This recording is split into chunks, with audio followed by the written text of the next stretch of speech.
Take It to the Queen, A Tale of Hope by Josephine Noviso.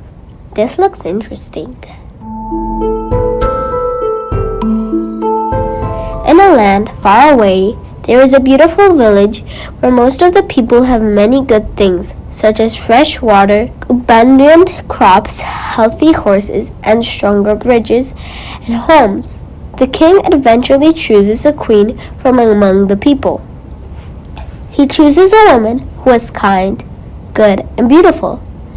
The king could see that his queen has many virtues and shares his will to serve the people, especially the poorest and neediest, so he can refuse none of her requests.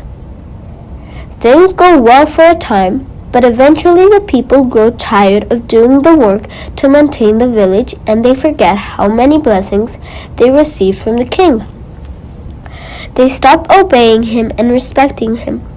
When the king and queen have a son, he too is treated terribly because the people's hearts have grown cold.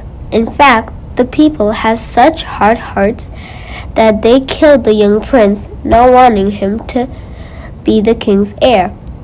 In time, the people began to suffer because of their rebellion. They lack food and clean water, and their village begins to crumble. They finally realize how terrible they have been, but they are too ashamed to ask the king for help since they killed his only son. Then the people remember their queen, who was tender and forgiving, and who once was one of them. Could she beg for the king's mercy? They hope so.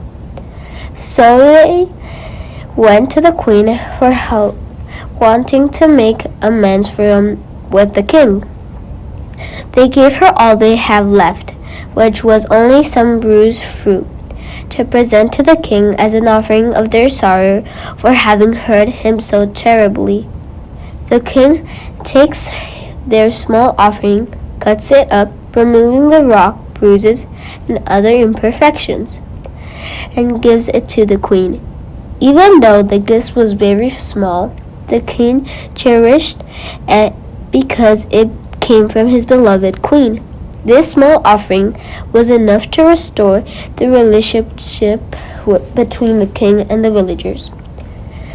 Their village was once again became a beautiful place where people had clean water and plenty of food and livestock.